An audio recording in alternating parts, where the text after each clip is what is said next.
ഓം ശ്രീ ഗുരുഭ്യോ നമ.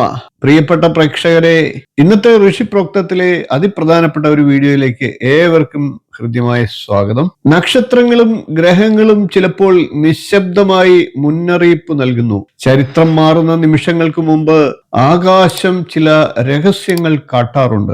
ജ്യോതിഷത്തിലൂടെ അത് മനസ്സിലാക്കി ഏവരിലേക്കും എത്തിക്കുക എന്നുള്ളതാണ് നമ്മുടെ കർത്തവ്യം. ഋഷിപ്രോക്തത്തിൽ അത്തരം വീഡിയോകൾ മുൻപും ചെയ്തിട്ടുണ്ട്. അതിപ്രധാനപ്പെട്ട എന്നാൽ അല്പം ഭയമുളവാക്കുന്ന ഒരു വീഡിയോ തന്നെയാണ് ഇന്നത്തെ വീഡിയോ. അറിവിനായിട്ടാണ് ഈ വീഡിയോ അവതരിപ്പിക്കുന്നത്. ഏവരും അത് ഉൾക്കൊള്ളും എന്ന് പ്രതീക്ഷിച്ചുകൊണ്ട് നമുക്ക് മുന്നോട്ട് പോകാം. ഏപ്രിൽ മാസം അവസാനിക്കുകയാണ്. ഇപ്പോൾ കാലസർപ്പയോഗം തുടങ്ങിയിരിക്കുകയാണ്. ലോകം ഒരു നിർണായക വഴിത്തിരിവിലേക്കാണോ? പശ്ചിമേഷ്യയിൽ വീണ്ടും തീ പടരുമോ? സാമ്പത്തിക മേഖലയിൽ ലോകത്ത് വലിയ മാറ്റങ്ങൾക്ക് സാധ്യതയുണ്ടോ? ഇന്ന് നാം പരിശോധിക്കുന്നത് കാലസർപ്പയോഗം, ചൊവ്വ ശനി സംഘർഷം, ലോകയുദ്ധ സാധ്യത, ഇന്ധന വില വർധനവ് എന്നീ കാര്യങ്ങളെ കുറിച്ചാണ്. ആദ്യം നമുക്ക് എന്താണ് കാലസർപ്പയോഗം അഥവാ കാളസർപ്പയോഗം എന്ന് പരിശോധിക്കാം. അഗ്രേ രാഹു അധോ കേതു സർവമധ്യഗതാഹ ഗ്രഹാഹ യോഗോയം കാലസർപ്പാഖ്യോ ലോകേ ബഹുവിനാശകൃത്. ലോകത്ത്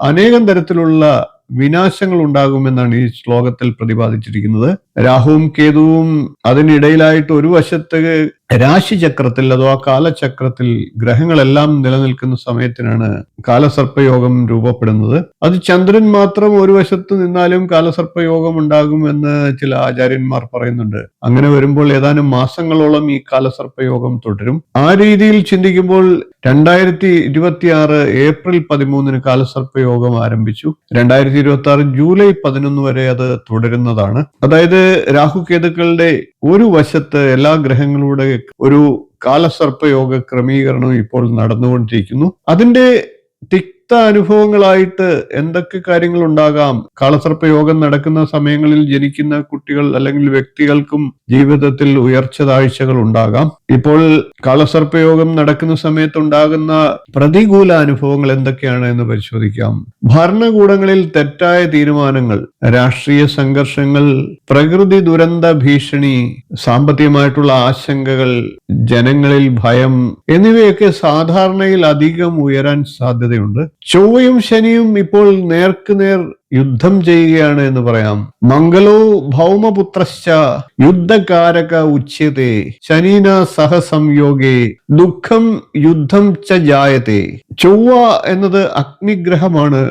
യുദ്ധം, ആക്രമണം, സൈനിക ശക്തി എന്നിവയുടെയൊക്കെ പ്രതീകമാണ്. ശനിയാണെങ്കിൽ പരീക്ഷയുടെ ഗ്രഹമാണ്. വൈകുക, വേദന, കർമ്മഫലം അനുസരിച്ചുള്ള ഫലം നൽകൽ എന്നിവയുടെയൊക്കെ പ്രതീകമാണ് ശനി. ഈ രണ്ട് ശക്തികളും ഒന്നിച്ചു വരുമ്പോൾ, അതായത് നേർക്കുനേർ യുദ്ധം ആരംഭിച്ചിരിക്കുന്ന സമയത്ത് പല രാജ്യങ്ങളിലും സൈനിക നീക്കങ്ങൾ ഉണ്ടാകാം, അതിർത്തി പ്രശ്നങ്ങൾ രൂക്ഷമാകാം, ആക്രമണ ഭീഷണി ഉണ്ടാകാം, രാഷ്ട്രീയ കലാപം ഉണ്ടാകാം. പ്രത്യേകിച്ച് പശ്ചിമേഷ്യയിലൊക്കെ ഈ സ്വാധീനം പ്രകടമായി കാണാൻ സാധിക്കും എന്ന് തന്നെ പറയണം. ഇനി നമുക്ക് ഹോർമൂസ് കടലെടുക്കും ലോക സമ്പദ് വ്യവസ്ഥയും ഇതിന്റെ പശ്ചാത്തലത്തിൽ ഒന്ന് പരിശോധിക്കാം. ലോക എണ്ണയുടെ വ്യാപാരത്തിന്റെ പ്രധാന കേന്ദ്രമാണ് ഹോർമൂസ് കടലെടുക്ക്. അവിടെ ഉണ്ടാകുന്ന ചെറിയ പ്രശ്നവും ലോക വിപണിയെ പ്രതികൂലത്തിലാക്കും. ഫലമായി ക്രൂഡ് ഓയിൽ വില കുതിക്കും. അതുമൂലം പെട്രോൾ, ഡീസൽ വില വർധനവ് ഉണ്ടാകും. അതിന്റെ ഫലമായി സാധനങ്ങളുടെ വില ഉയരും. ഓഹരി വിപണികളിൽ ചാഞ്ചാട്ടം ഉണ്ടാകും. യഥാ യഥാ ഗ്രഹപീഡ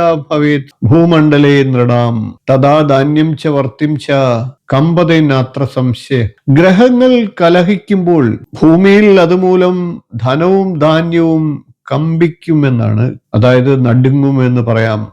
അതായത് ഈ കാര്യങ്ങളിലൊക്കെ നഷ്ടങ്ങളോ വില കയറ്റമോ ഒക്കെ ഉണ്ടാകാം. ഭക്ഷ്യ വിലക്കയറ്റവും ജനജീവിതത്തെയും ഇതെങ്ങനെ ബാധിക്കും എന്ന് നോക്കാം. വളം, ഇന്ധനം, ഗതാഗതം ഇവയിൽ ഏതെങ്കിലുമൊക്കെ തടസ്സം വന്നു കഴിഞ്ഞാൽ ഇന്ധന വില ഉയരും, ഭക്ഷ്യവില ഉയരും. അത് അഗ്രിഫ്ലേഷൻ എന്ന അവസ്ഥയിലേക്ക് മാറും. പച്ചക്കറി വില ഉയരും, അരി, ഗോതമ്പ് എന്നിവയുടെ വില ഉയരും. ഗതാഗത ചിലവ് വർദ്ധിക്കും. അതുമൂലം സാധാരണക്കാരുടെ ബജറ്റ് അവതാളത്തിലാകും. എല്ലാം ബാധിക്കപ്പെടാം. നമുക്കിനി ഇതിന്റെ പശ്ചാത്തലത്തിൽ എന്താണ് പ്രതിവിധി എന്ന് നോക്കാം. ശാന്താകാരം ഭുജഗശയനം പത്മനാഭം സുരേശം ലോകാ സമസ്ത സുഖിനോ ഭവന്തു. ഇത്തരം ഒരു കാലഘട്ടമാണെങ്കിൽ പോലും ആരും ഭയം വെച്ച് പുലർത്തേണ്ടതായിട്ടില്ല. ജാഗ്രത മതിയാകും എന്ന് പറയണം. എന്നിരുന്നാലും എന്തൊക്കെ ജാഗ്രത നാം പുലർത്തണം? അനാവശ്യമായിട്ടുള്ള നിക്ഷേപങ്ങൾ ഒഴിവാക്കുക, കടബാധ്യത ഉണ്ടാകാതെ ശ്രദ്ധിക്കുക, ഭക്ഷ്യവസ്തുക്കൾ സംരക്ഷിക്കുക, കൃഷി പരമാവധി ചെയ്യുക, പ്രാർത്ഥനയും മാനസിക സമാധാനവും പാലിക്കുക, ലോക സമാധാനത്തിനായി പ്രാർത്ഥിക്കുക. പ്രിയപ്പെട്ട പ്രേക്ഷകരെ, ഗ്രഹങ്ങൾ വിധി എഴുതുന്നില്ല, അവ മുന്നറിയിപ്പ് മാത്രമാണ് നൽകുന്നത്. ബുദ്ധിയും ധൈര്യവും ദൈവവിശ്വാസവും ചേർന്നാൽ ഒരു കാളസർപ്പയോഗത്തിനും മനുഷ്യരെ തോൽപ്പിക്കാനാവില്ല. ഉദ്യമേന ഹി സിദ്ധ്യന്തി കാര്യാണിന മനോരഥവും. പരിശ്രമത്തിലൂടെ നമുക്ക് വിജയം കൈവരിക്കാൻ സാധിക്കും. ഈ വീഡിയോ നിങ്ങൾക്ക് ഉപകാരപ്രദമാകുമെന്ന് തോന്നുന്നുവെങ്കിൽ ഒന്ന് ലൈക്ക് ചെയ്തേക്കുക, ഷെയർ ചെയ്യുക. ചാനൽ ഇതുവരെ സബ്സ്ക്രൈബ് ചെയ്തിട്ടില്ല എങ്കിൽ ഒന്ന് സബ്സ്ക്രൈബ് ചെയ്യുക. നോട്ടിഫിക്കേഷൻ ബെൽ ബട്ടൺ ഒന്ന് ഓൾ എന്ന് എനേബിൾ ചെയ്യുക. ഇനിയും ഇതുപോലുള്ള നല്ല നല്ല വിഷയങ്ങളും വീഡിയോകളുമായി നമുക്ക് വീണ്ടും കാണാം. നന്ദി, നമസ്കാരം, ശുഭദിനം.